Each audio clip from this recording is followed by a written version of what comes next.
Salam Skapsa Bisa, santun menuju prestasi dalam kompetensi.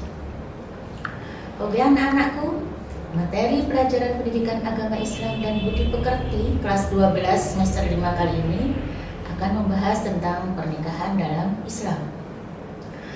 Pernikahan merupakan peristiwa yang sakral dalam kehidupan manusia yang lepas masa lajangnya.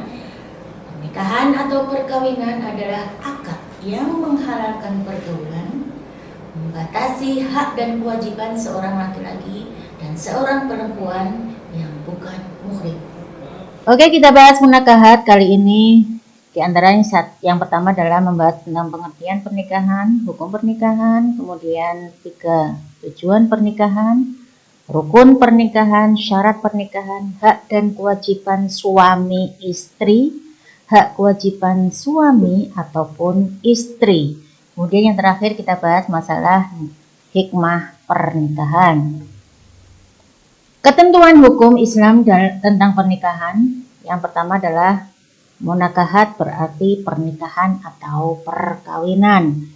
Dalam istilah syariat, nikah berarti melakukan suatu akad atau perjanjian untuk mengikatkan diri antara seorang laki-laki dan seorang perempuan, serta menghalalkan hubungan kelamin antara keduanya dengan dasar sukarela dan persetujuan bersama demi terwujudnya keluarga yang bahagia yang diridhoi oleh Allah Subhanahu wa Ta'ala, sesuai dengan hadis Rasulullah Shallallahu Alaihi Wasallam yang menyatakan bahwa beliau juga sholat, beliau juga tidur, berpuasa, makan, dan menikahi wanita. Barang siapa yang tidak suka dengan perbuatan beliau, maka dia bukanlah dari golongan Muhammad Rasulullah SAW. Hadis riwayat Bukhari dan Muslim dari Anas bin Malik radhiyallahu anhu. Selanjutnya, hukum nikah. Hukum yang asli atau hukum asal dari nikah adalah mubah atau jaiz atau boleh. Bisa menjadi sunnah, bisa menjadi wajib, makruh ataupun haram, itu sesuai dengan kondisi masing-masing.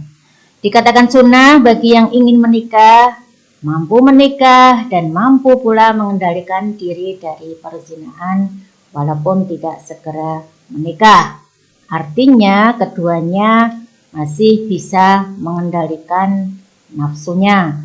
Yang kedua, bisa menjadi wajib bagi yang ingin menikah, mampu menikah, dan ia khawatir berbuat zina jika tidak segera menikah.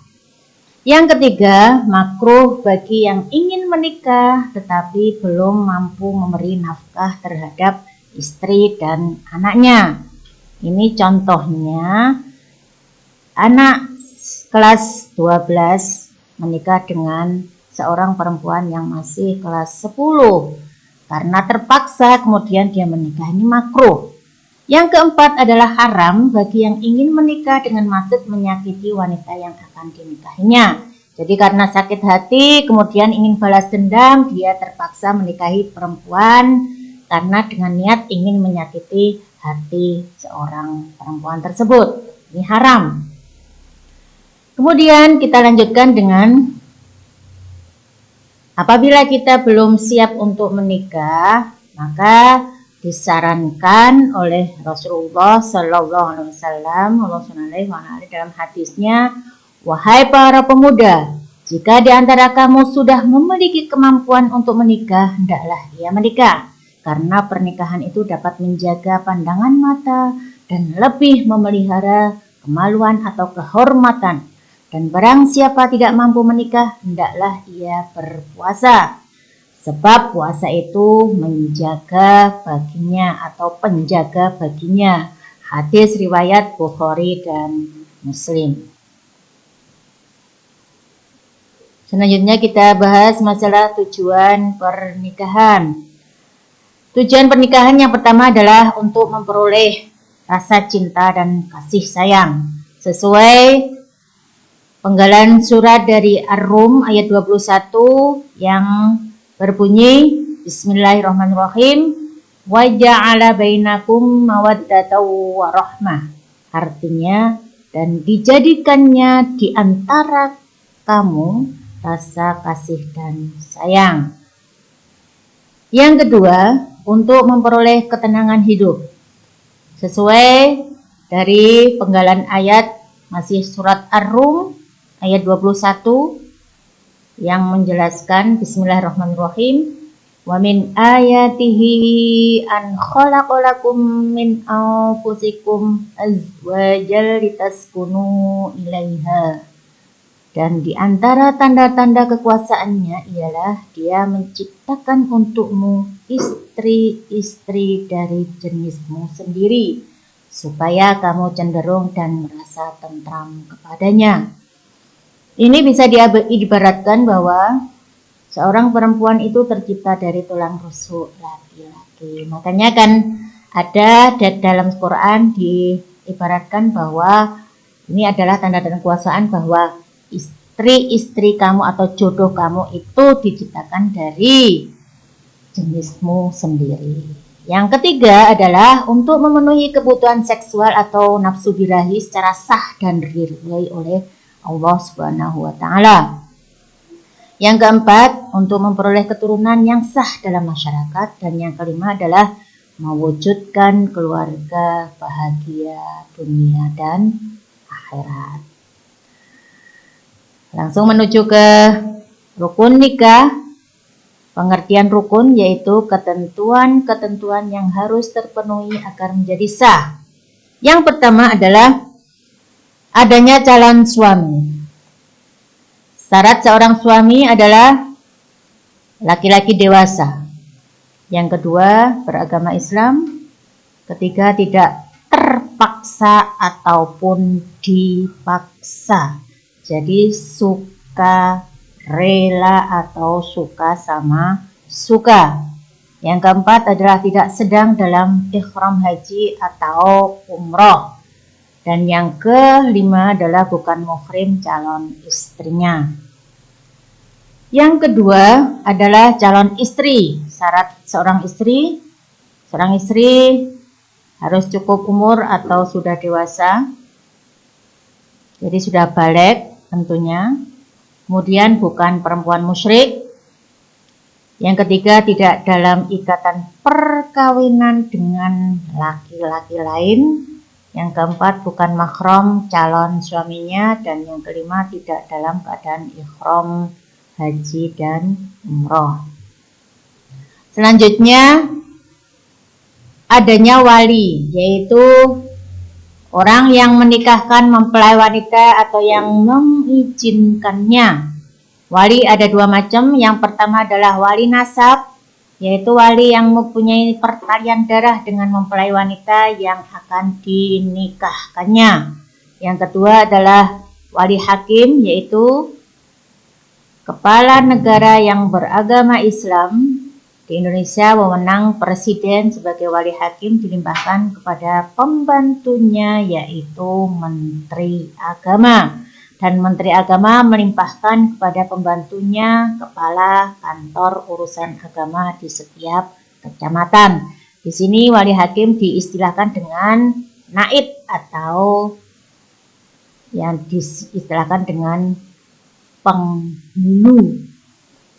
Kemudian syarat-syarat seorang wali nikah adalah yang pertama adalah beragama Islam, yang kedua atau B laki-laki, yang C baligh dan berakal, D merdeka dan bukan hamba sahaya, yang E bersifat adil, jadi tidak memihak manapun, yang F tidak sedang ihram haji atau umroh.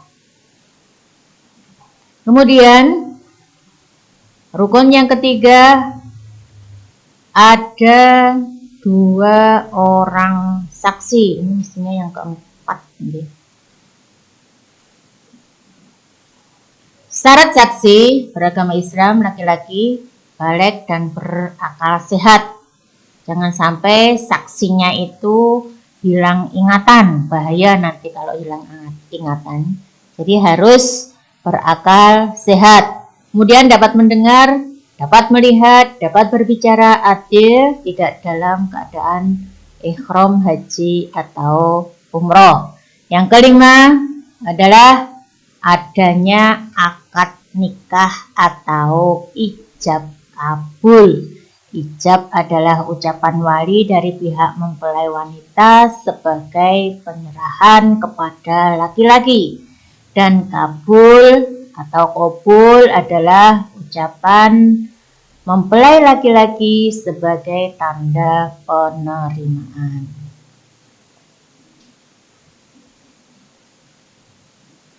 Kemudian kita bahas siapakah yang dinamakan muhrim itu. Pengertian muhrim yaitu menurut bahasa berarti diharamkan.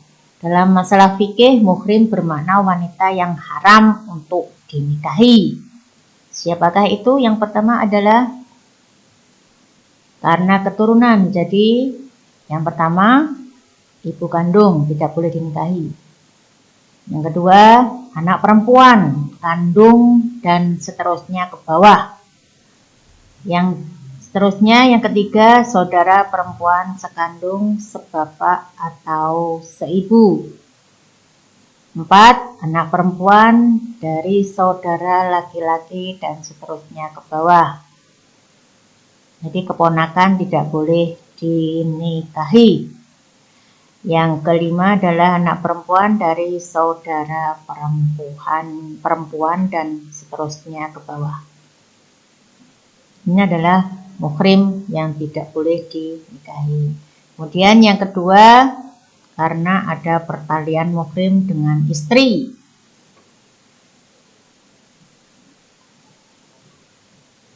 Kalau karena yang ada pertalian muhrim dengan istri itu misalnya adiknya istri, kakaknya istri, ibunya istri dan seterusnya.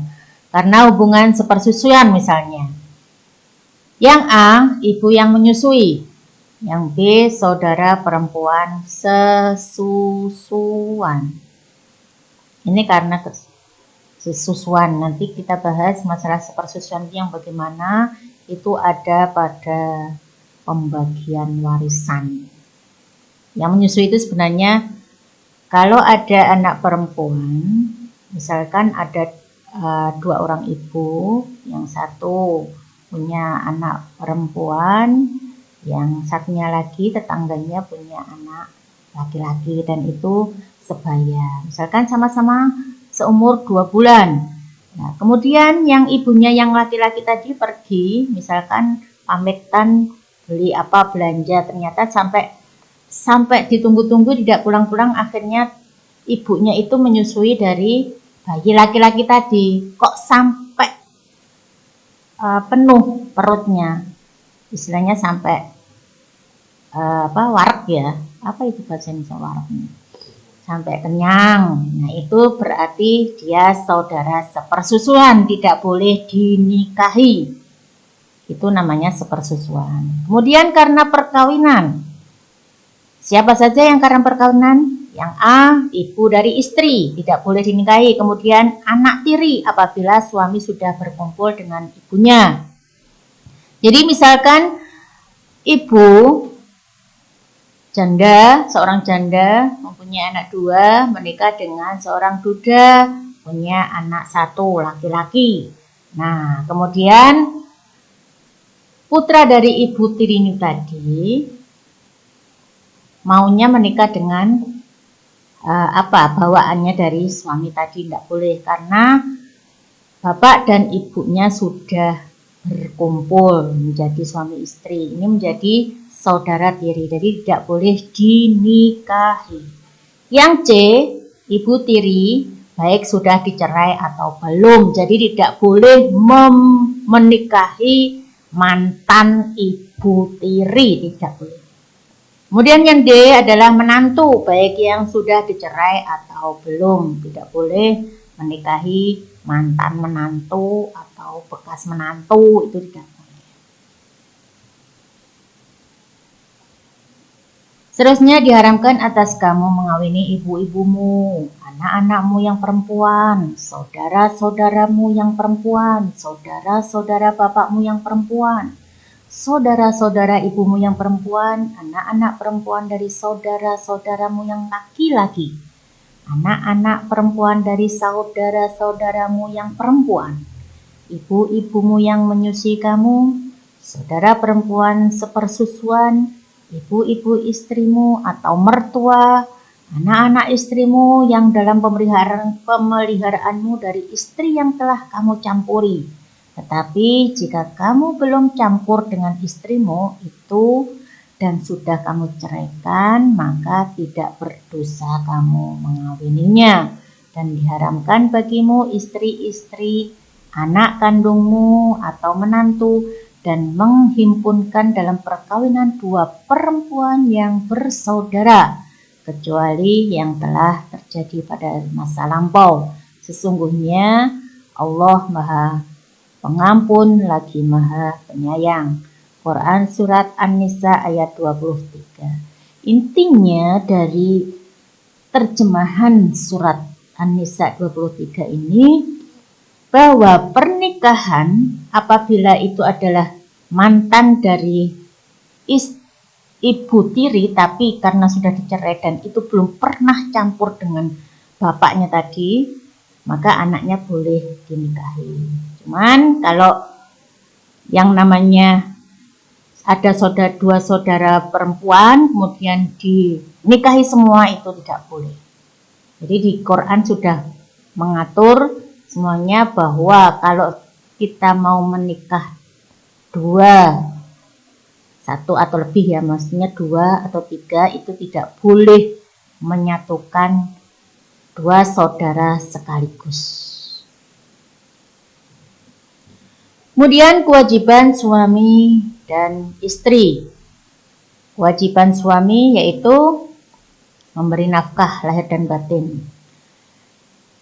B. Memimpin serta membimbing istri dan anak-anak. C. Bergaul dengan istri dan anak-anak yang baik. D.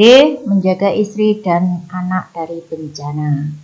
E. Membantu istri dalam tugas sehari-hari. Kemudian kewajiban istri, yang pertama atau yang A, taat pada suami dalam batas yang sesuai dengan ajaran Islam. Kemudian B, memelihara diri serta kehormatan dan harta benda suami. C, membantu suami dalam memimpin keselamatan dan kesejahteraan keluarga. D, menerima dan menghormati pemberian suami. E, hormat dan sopan pada suami dan keluarganya. F, memelihara, mengasuh, dan mendidik anak-anak.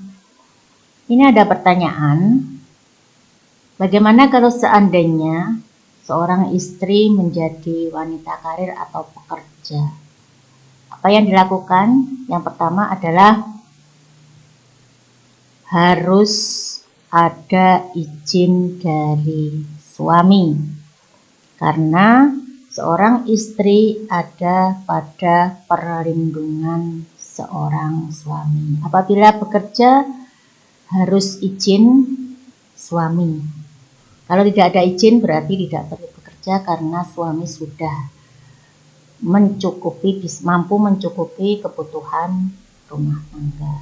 Tapi kalau seandainya seorang istri itu ingin mengembangkan atau memperluaskan ilmunya di suatu lembaga, itu juga harus ada persetujuan dari suami. Apabila suami sudah menyetujui dan sudah mempercayai, berarti dia sudah dalam perlindungan seorang suami.